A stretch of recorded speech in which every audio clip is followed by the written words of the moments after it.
উপলক্ষে আজ ওনাদের সেই দুর্গার মূর্তি কাটামে কি হয়েছে, খিলি দেওয়া হয়েছে। তো সেই খিলির অনুষ্ঠানের উপলক্ষে উনি সদ্গুরুকে সামনে রেখেছে কেন, চৈতন্য গীতা পাঠ করার জন্য। তো আপনারা সেই গীতা পাঠটা একটু মনোযোগ সহকারে শুনবেন। নমস্কার। দেখেন বাবাজি তো একটু আগে বললোই শিবের সম্বন্ধে আপনারা জানেন, কারণ জানেননি দুর্গাকে জানতে গেলে আগে আমাদের শিবকেও জানতে হবে। কেন বলেছে যে তুমি যেদিকেই তাকাবে, যেখানেই দেখবে এই বিশ্ব ব্রহ্মাণ্ডের মালিক একজন, ঠিক না? তো দেখেন সেই যে আমরা বিভিন্ন সেই দেবদেবীর পুজো করছি, সেই পুজোর মানে কি, সেই দেবীর রূপ কি? সেই দেবীর রূপ হলো কি একটা শক্তি রূপ। সেই শক্তি রূপ কার মধ্যে? বলেছে যে যে দেবী দেবতার রূপের সেই শক্তির ভাব উৎপন্ন সেই আমাদের চৈতন্য শক্তির মধ্যে জাগ্রত করতে হবে। যেমন দেখেন সেই আমি দেবীর মূর্তি তো আনছি, কিন্তু সেই দেবীর মূর্তির সামনে বসে আমাকে একটু নির্ণয় করতে হবে যে দেবীর যেমন দুর্গা, সে দুর্গা দেবীর 10টি হাত, তারপর ওনার সাথে অসুরকেও দেখায়, দেখে কিনা? সেই 10 হাতের মানে কি? সে অসুরকে উনি কি বধ করেছেন? তাহলে দুর্গা মা তো বছরে একবার এসে সেই অসুরকে বধ করে দিয়ে যান, তারপরও সারা বছর সেই অসুরের প্রভাব থেকে আমরা কেন রক্ষা পাই না? তাহলে সেই দুর্গা মায়ের সেই শক্তির রূপ কোন? সে কারণে আমাদের গীতা, ভাগবত, রামায়ণ, বেদ, উপনিষদ, সেই যে আমাদের মহান মহান গ্রন্থ, সতী পুরাণ, বিষ্ণু পুরাণ, শিব পুরাণ, সেই অনেক পুরাণ, 108টা পুরাণ দিয়েছেন আমাদের। সেই সবগুলি সম্বন্ধে আগে রিচার্জ মানে কি? রিচার্জ করতে হবে। রিচার্জ বলতে কি? খোঁজ মানে কি? বলেছে যে বিজ্ঞানী কি করে, সায়েন্টিস্টরা কি করে, যে কোনো একটা কিছু আবিষ্কার করার আগে ওনারা কি করেন? খোঁজ করেন। তাই তেমনিতেও আমরা যে বিভিন্ন সেই দেবদেবীর পুজো করছি, সেই পুজোর আরাধনা তো আমরা করছি, কিন্তু করার পরও আমাদের বিবেক বুদ্ধি এখনো কেন বলছে না? আমাদের মনের মধ্যে সেই দেখেন আমরা এসেছি এই দুনিয়ার মধ্যে, যাওয়ার সময় হয়ে আসছে, কিন্তু এখন পর্যন্ত আমাদের মনের যে একটা প্রশ্নের যে উত্তর সমাধান, আমাদের জীবনের যে সমাধান, সেই সমাধানটা আমরা আজও এখনো কেন পেলাম না? কেন পেলাম না? কারণ আমরা সেই শাস্ত্রের ভিতরে গভীরগতভাবে আমরা সেখানে যাচ্ছি না। আমরা শুধু উপর দিয়ে ভাবছি কি উপর দিয়ে যদি মানি তাহলে হবে না। উপর দিয়ে কি হবে? শুধু একটু ভাবনা আসবে, কিন্তু আমাদের বিবেক জাগ্রত হবে না। এখন সে বিবেককে জাগ্রত যদি করতে হয় তাহলে আমাদের কি করতে হবে? এই সবগুলি শাস্ত্রের গভীরগত আমাদের প্রবেশ করতে হবে। মানে কি? একদম ভিতর দিকে যেতে হবে। তাহলে সে ভিতর দিকে যেতে গেলে আমাদের কে নিয়ে যাবে? নিয়ে যাওয়ার জন্য সেই রাস্তাটা কোথায়? সে কারণে বলেছে যে আমাদের সেই নিয়ে যাওয়ার জন্য আমাদের লাগবে কে? সদ্গুরু লাগবে। সদ্গুরু কি করবে? যেমন নারায়ণের 4টি হাত দেখিয়েছে না, সেই 4টি হাতের মানে কি? যে আমাদের মনুষ্য জীবনের 2টি দুনিয়া, প্রত্যেকটা মানুষের 2টি দুনিয়া আছে। কি কি? একটা হলো আমাদের বাইরের দুনিয়া, আর একটা হলো ভিতরের দুনিয়া। যেমন বাইরের দুনিয়া কি? বাইরের দুনিয়া হলো যে আমাদের এই যে শরীরের দ্বারা যে 10টি ইন্দ্রিয়, যে যা নাকি এই দুনিয়া আমাদেরকে দেখছে, এই আমাদের 10টি ইন্দ্রিয় দ্বারা আমরা এই সংসারের মধ্যে কর্ম করছি, কিন্তু এই শরীর দিয়ে আমরা যে কর্মটা করছি সে কর্মের প্রভাবটা কিন্তু আমাদের ইন্টারলি মানে কি? আমাদের ভিতরে মনের মধ্যে, বুদ্ধির মধ্যে সেই ছাপ পড়ে। তো সে কারণে হচ্ছে যে আমাদের বাইরের দুনিয়ার মধ্যে কর্ম করার পর যদি আমাদের ভিতরে একটা অন্তরঙ্গ ভাবে অন্তিম ভিতরের মধ্যে যদি একটা অতীন্দ্রিয় শান্তি সুখ আসে, তাহলে আমরা বুঝবো যে আমাদের ইন্টারনালি আমাদের পরিবর্তন হয়েছে। আমাদের বাইরের পরিবর্তন তো আমরা সেজে বুঝে আমরা করতে পারি, কিন্তু এখন ভিতরে সেই পরিবর্তন আমরা কিভাবে করব? যেমন আমাদের চোখ যদি সাজাতে হয় আমরা কাজল দিয়ে সুরমা করে সেই চোখকে সাজাতে পারি, হাতকে গয়না পরে সাজাতে পারি, কানকে দুল পরে, হ্যাঁ সব গয়না পরে, মানে কি বাইরের জগৎকে আমরা সাজাতে পারি, কিন্তু এখন ভিতরের জগৎকে কিভাবে সাজাবো? তো ভিতরের জগৎটা কি বলেছে যে আমাদের মনের মধ্যে, মনের ভিতরে যে আমাদের অশান্তি, যে কোনো যে আমাদের মনের ভিতরে যে একটা ডিপ্রেশন, মনের মধ্যে যে একটা চিন্তন শক্তি, সেই চিন্তন শক্তিটাকে সর্বশক্তিমান করতে গেলে আমাদের কি করতে হবে? ইন্টারনালি ভিতরে আমাদের পরিবর্তন করতে হবে। বলেছে না যে হারিয়ে না হিম্মত जब तक तन में जान है, मंजिल सरल हो जाएगी जब साथी स्वयं भगवान है। আমাদের ভিতরে থেকে আমরা যখন ভেঙে পড়ি তখন দেখবেন আমাদের বাইরের জগৎটাও আমাদের কাছে কি লাগবে? ভালো লাগে না, ঠিক কি না? যখন দেখবেন মনের ভিতরে দেখুন একটা ছোট্ট একটা অশান্তি এসেছে, দেখবেন সেই ভিতরের অশান্তি থেকে আমাদের এই চেহারাটা, সুন্দর চেহারাটা কেমন হয়ে যায়? একদম ডিপ্রেশন, টেনশন মুক্ত দেখায় কি না? দেখায় না? তাহলে ভগবান কি বলেছে যে এতগুলি শাস্ত্র, এত দেবদেবীর পূজা অর্চনা করার মানে কি? যেন আমরা সেই দেবী দেবতার মতোই আমাদেরও ভিতরের দুনিয়াটাকেও ঠিক করতে পারি, বাইরের দুনিয়াটাকেও ঠিক করতে পারি। তো তেমনি দেখেন সেই দুর্গা মা কি করেছে? বলেছে দুর্গা দুর্গতি নাশিনী মহিষাসুর মর্দিনী, বলে না কর্পূরে গরম করুণাবতারম সংসারে সারম ভুজগেন্দ্রহারম সদা বসন্তম হৃদয়ারবিন্দে ভবম ভবানী সহিতম নমামি। কর্পূরে গরম করুণাবতারম সংসারে সারম ভুজগেন্দ্রহারম সদা বসন্তম হৃদয়ারবিন্দে ভবম ভবানী সহিতম নমামি। তাহলে বলেছে কি? কর্পূরে গৌরম। গো কথার অর্থ কি? ইন্দ্রিয়। কর্পূর মানে কি? সাদা। কর্পূর কেমন থাকে? কর্পূর কেমন থাকে? সাদা থাকে কিনা? তাহলে বলেছে ভগবান কি বলেছে?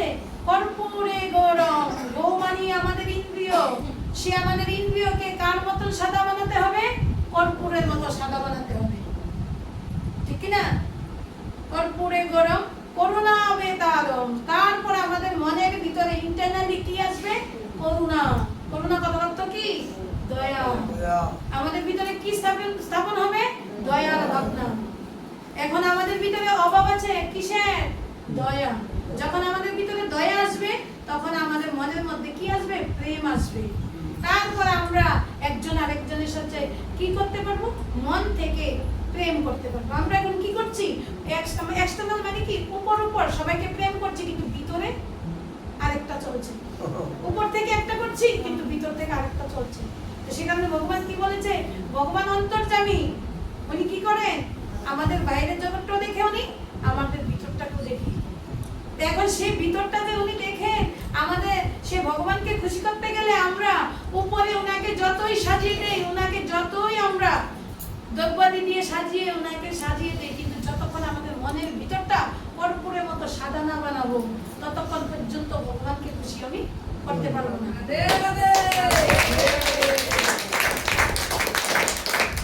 সেখানে বলেছে কি যে সে আমাদের ভগবান, ভগবান কি চায়?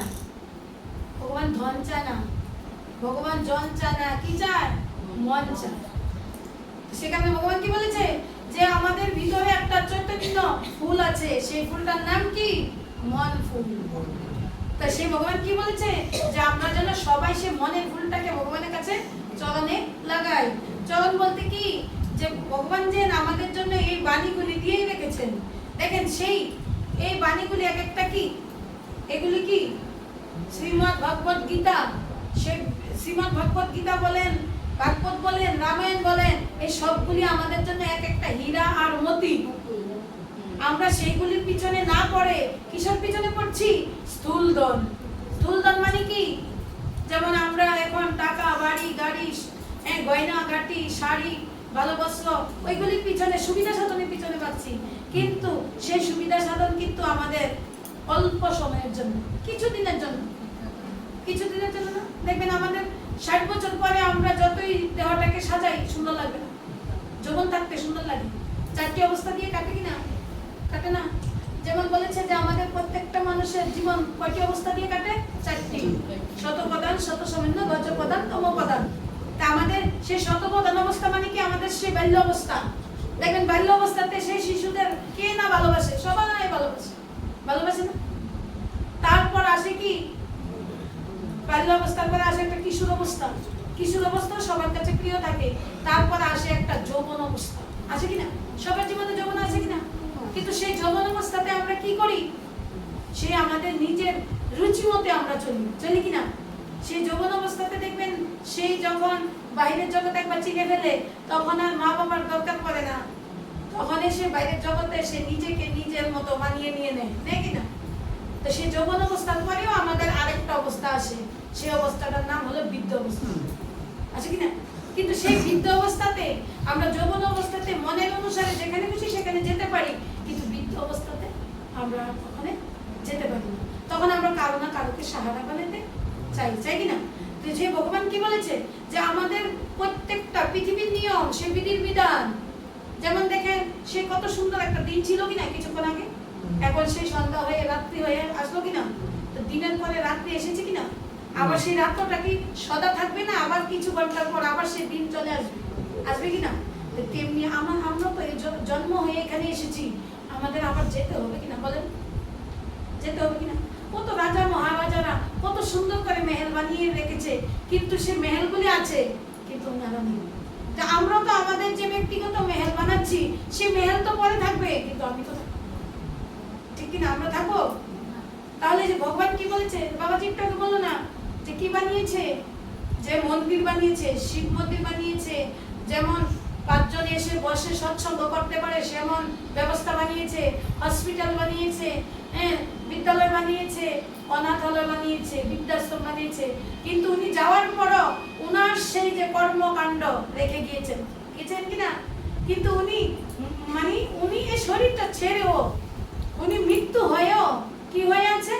অমর। মন্দিরও আছে, মন্দিরও আছে। হ্যাঁ, দেখেন সেই ধনপাল কিন্তু এখন নেই আমাদের মাঝে, বর্তমানে উনি নেই, কিন্তু ওনার যে স্মৃতি কর্ম রেখে গেছেন কিনা? তেমনি আমরাও যার যতটুক সামর্থ্য, ঠিক কিনা? যতটুক সামর্থ্য ততটুকুর মধ্যে আমরা যেন একটা না একটা কিছু করে যাই এই দুনিয়ার জন্য। যদি আমরা ব্যক্তিগত নিজের জন্য করি এগুলি থাকবে না। কিছুদিন পর যখন আমরা শরীর ছেড়ে চলে যাব, সেই কিছু অল্প সময়ের জন্য তারা সাধ্য শান্তি করে আমাদের ভুলে যাবে, ঠিক কিনা? যেমন দেখেন আমরা এখানে সবাই এসেছি, আমাদের সেই মাতা পিতা পূর্বজ কত না গিয়েছে, তাদের কথা আমরা সারাদিনে একবারও কোনো স্মরণ করি না। হ্যাঁ, কিন্তু যদি কারো সেই বংশের মধ্যে কোনো পুণ্য কর্ম করে যায়, যেমন মহাত্মা গান্ধী, সে মহাত্মা গান্ধীকে আজ দেখেন আমাদের পুরো ভারতবর্ষ মনে স্মরণে রেখেছে কিনা বলেন? ওনার ছেলে মেয়ে, ওনার যে জেনারেশন কি জেনারেশন, ওনাকে সদা মনে রাখবে কিনা বলেন? তাহলে কেমন কর্ম করে গিয়েছে?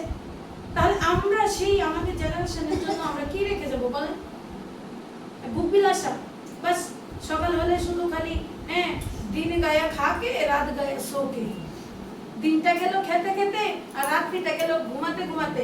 তো সেরকম তো পশু পাখিরাও করছে। তাহলে আমরা শ্রেষ্ঠ মানুষ হয়ে আমাদের কর্মটা আমরা কি রেখে যাব? তো সে কারণে বলেছে যে আমাদের কর্মই বিশেষ সূচি রাখা, जो जिस कर्म करे वो फल चाका। মানে কি আমাদের কর্মটাই আমাদের কাছে রিটার্ন ঘুরে আসবে। আজ আসবে না, কিন্তু একদিন ঠিক আসবে। জানেন ভগবান বলেছে যে যেমন রামচন্দ্র সে শবরীমাকে বলেছিল যে কহুনা কাহু সুখদাতা নিজকৃত কর্ম ভুকে সব ভ্রাতা। শবরীমা বলেছিল এত কেন দুঃখী, কার জন্য দুঃখী?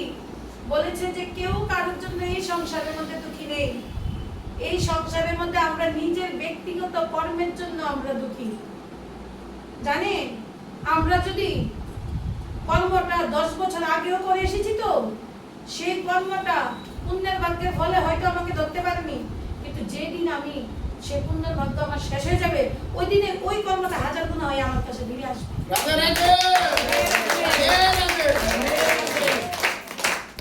একটা বীজ যদি মাটির মধ্যে আমরা দিই, সেই বীজটা মাটিটা যদি ভালো হয়, যদি জল পড়ে, দেখবেন আমরা এমনও বীজ লাগাই সেটা সঙ্গে সঙ্গে ওঠে না, অনেকদিন পরে ওঠে, বৃষ্টি হলে হঠাৎ ওঠে, ওঠে কিনা? তেমনিও আমাদের কর্মের বীজ আমাদেরকে, আমরা যেখানেই থাকি না কেন, আমরা যদি ত্রিপুরার সেই কোণার মধ্যে পড়ে থাকি, সে কর্ম আমাদের খুঁজে বের করে দেবে। বলেছে হাজারো লাখো গায়ের মাঝখানে সেই গায়ের গৌমাতার যে সে বাছুরটা, সেই বাচ্চাটা, সেই হাজারো গায়ের মধ্যে তার মাকে খুঁজে বের করবে দুধ খাওয়ার জন্য, ঠিক কিনা? না অন্য আরেকটা গরুকে ধরবে? বলে তার নিজের মাকে ধরবে না? তেমনি আমরাও এই 800-900 এই যে 800 কোটি আত্মার মাঝখানে এই পৃথিবী সারা, মানে সারা পৃথিবীর মধ্যে 800-900 কোটি আত্মা, মানে কি মনুষ্য মানুষ। তো সেই মনুষ্যের মধ্যে আমরা যে যে কর্মটা করেছি সেই কর্মটা আমাদের কাছে ঘুরে অবশ্যই আসবে। সেই কারণে আমরা তো অজানায়, অজ্ঞান অবস্থায় আমরা কত না পাপ কর্ম করে ফেলেছি, ঠিক কিনা? কেউ যদি বলে যে আমরা একটাও পাপ করিনি, তাহলে সেটা ভুল।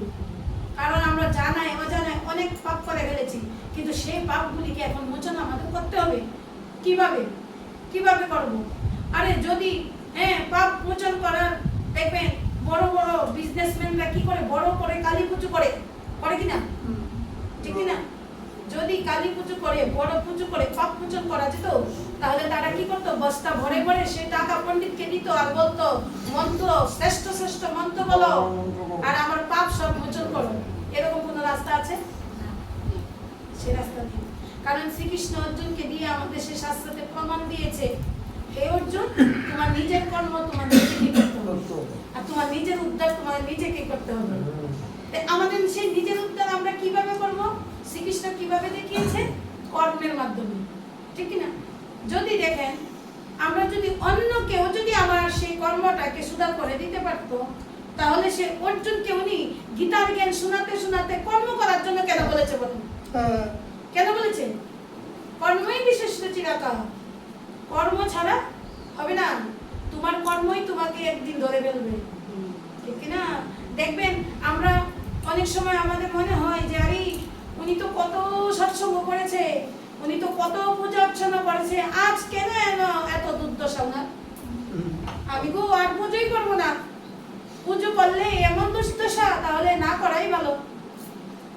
তেমনি অর্জুন সে শ্রীকৃষ্ণকে একবার প্রশ্ন করেছিল যে প্রভু, আপনি তো বলেছেন অন্তমতি সহপতি, অন্তিম সময়ে আপনাকে ডাকলে আপনি সবাইকে উদ্ধার করে ফেলেন, তাহলে আমরা তো কর্ম করার, শ্রেষ্ঠ কর্ম করার কোনো দরকার নেই। যখন আমার অন্তিম সময় আসবো আমি আপনাকে স্মরণ করে পড়বো, বাস আপনি আমাকে উদ্ধার করে ফেলবেন। তখন সেই শ্রীকৃষ্ণ কি বলেছিল? মন মনা ভব হতে হবে, মদ্দাজি ভব হতে হবে, ঠিক কিনা? বলেছিল যে একটা কথা ভালো করে বুঝে রাখো, আমরা জীবিত থাকতে যে যাই করি না কেন, মৃত্যুর আগে সত্যটাকে সবাই দর্শন করে যেতে হবে। রাধে রাধে রাধে রাধে রাধে রাধে রাধে রাধে। ঠিক কিনা? সত্যটা দেখেন আমাদের সবাই দর্শন করে যেতে হবে কিনা? আমাদের চোখের সামনে যারা যাচ্ছে তারা সত্যটাকে দর্শন করে যাচ্ছে কিনা? তাহলে আমরাও কিন্তু সেই লিস্টের মধ্যে আছি, আমরা কিন্তু সেই লিস্ট থেকে বাদ নেই, আমরা কিন্তু সেই ট্রেনের মধ্যেই বসে আছি যে ট্রেনটা চলছে, যে ট্রেন চলছে। কারো স্টেশন সামনে নামবে, কারোর আরেকটু স্টেশন সামনে নামবে, কিন্তু আমরা এখনো সিটের মধ্যে বসে আছি, মানে কি আমাদেরও নামতে হবে। স্টেশন আসলে কেউ কি সেই ট্রেনের সিটটা ধরে রাখে? রাখে না। তেমনিও আমাদেরও জীবনে এখন ব্যাগ ব্যাগিস গুছাতে হবে। আমরা যেমন কেউ যদি কোথাও বেড়াতে যাই কি করি?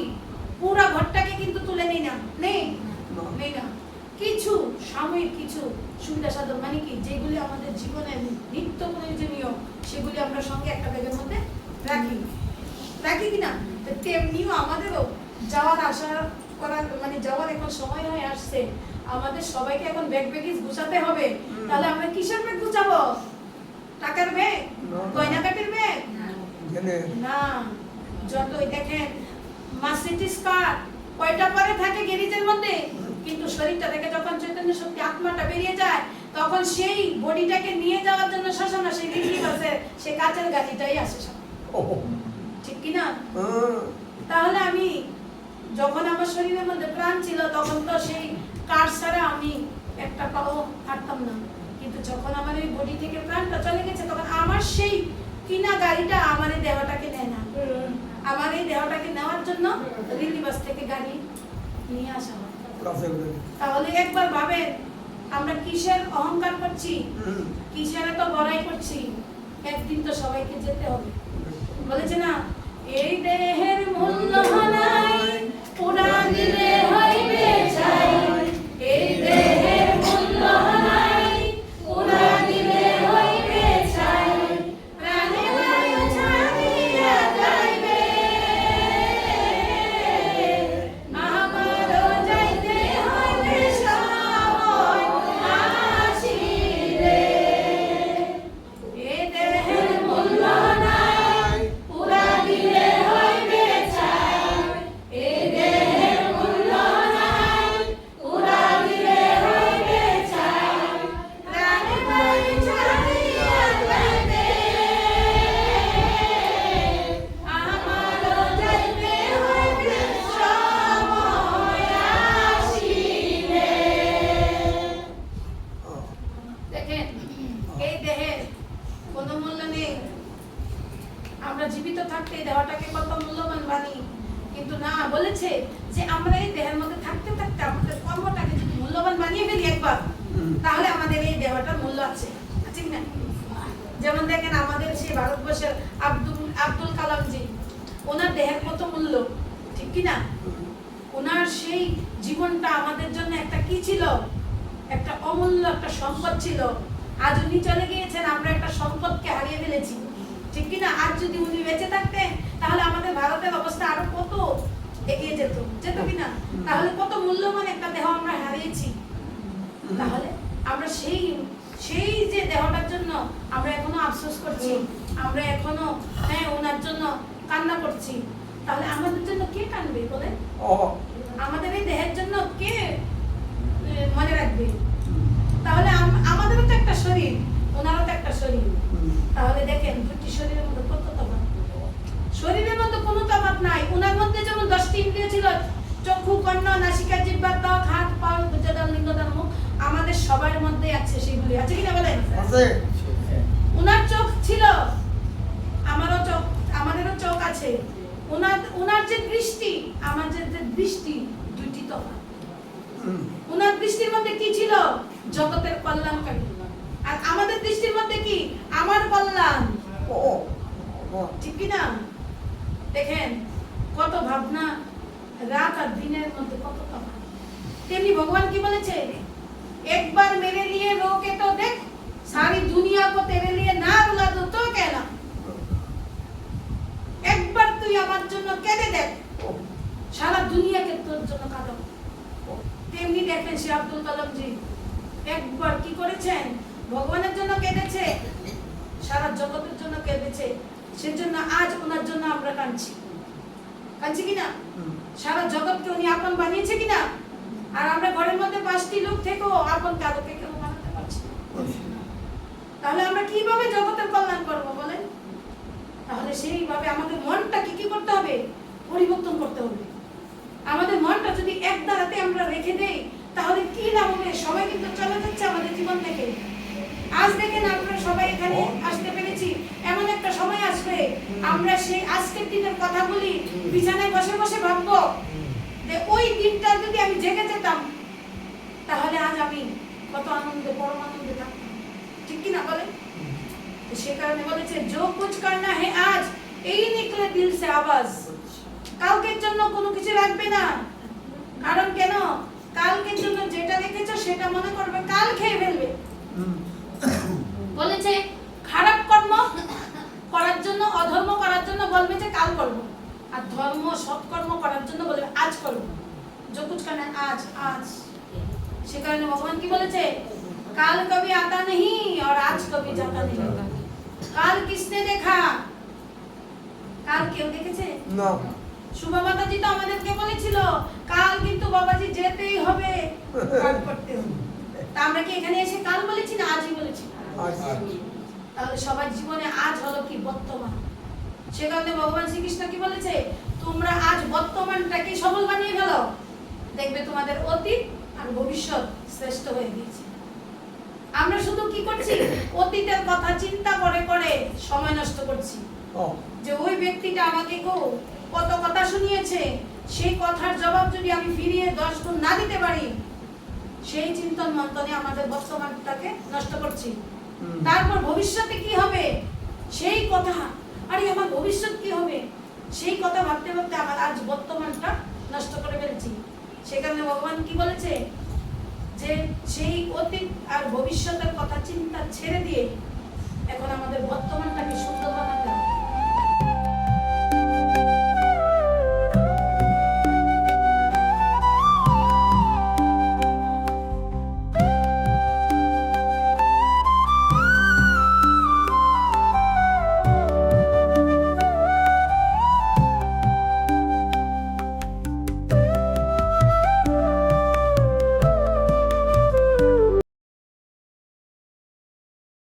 তো বন্ধুরা, এর আগে তো একটা ভিডিও দেখেছো তোমরা, বাবাজি গীতা পাঠ করেছে, আর এই ভিডিওটার মধ্যে মাতাজি করেছে। তো অনেক বড় হয়ে যাচ্ছে ভিডিওটা বন্ধুরা, তো অর্ধেক করে দিয়েছি।